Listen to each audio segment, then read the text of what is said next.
O governo brasileiro avaliou como positiva a visita ao Brasil do autodeclarado presidente interino da Venezuela, Juan Guaidó. Hoje, o vice-presidente da República, general Hamilton Mourão, falou em abrir o diálogo com o presidente Nicolás Maduro para uma solução pacífica para a crise no país vizinho. O repórter Paulo Leite tem as informações. Boa noite, Paulo. Pedro, Catiúcia, boa noite para vocês, boa noite para todo mundo. Exato, o vice-presidente da República, general Hamilton Mourão, sugeriu aí a abertura de um diálogo com o presidente Nicolás Maduro e disse o seguinte, abre aspas, alguém tem que conversar, né? O Trump não foi conversar com o Kim Jong-un, fecha aspas.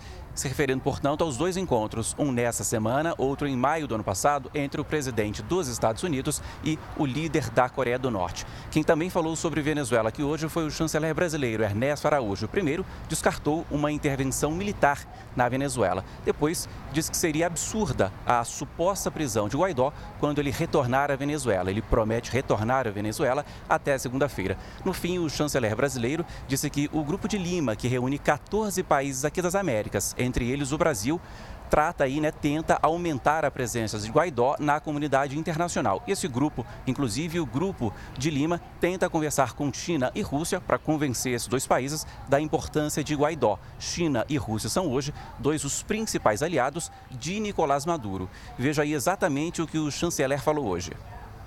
No Grupo de Lima nós falamos um pouco isso e houve uma conversa sobre eventual possibilidade de os países do grupo falarem com diferentes atores internacionais que ainda não reconhecem o Guaidó, entre eles China e Rússia. No nosso caso, enfim, a gente está pronto a conversar, já disse isso outras vezes, que se a gente puder ajudar China e Rússia especificamente a entenderem o que está acontecendo na Venezuela, nós sempre estamos prontos. Bom, depois dessa passagem aqui por Brasília, Juan Guaidó seguiu para o Paraguai. Veja como foi por lá. Juan Guaidó foi recebido no Paraguai com honras de chefe de Estado. O presidente do país, Mário Abdo Benítez, reafirmou o apoio a ele e disse que o mundo deve ser claro na defesa dos valores da liberdade e da democracia. Hoje o mundo requiere de mensajes claros.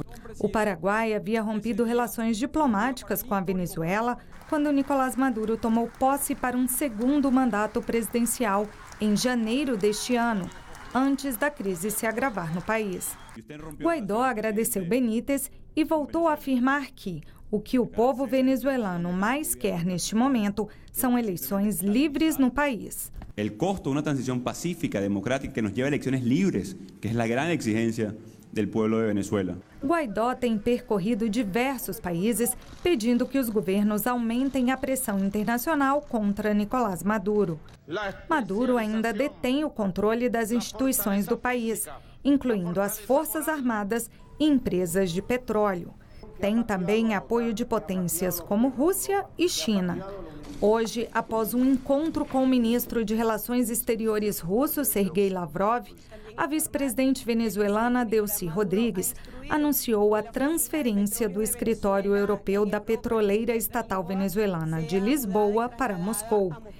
E a Rússia reafirmou que continuará com a ajuda humanitária à Venezuela, mandando principalmente medicamentos ao país sul-americano. Do Paraguai, Guaidó foi hoje para a Argentina, onde também se encontrou com o presidente do país.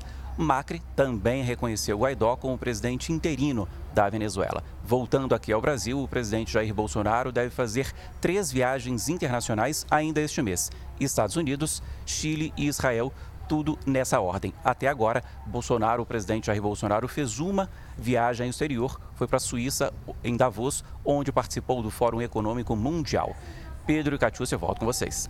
Obrigado, Paulo.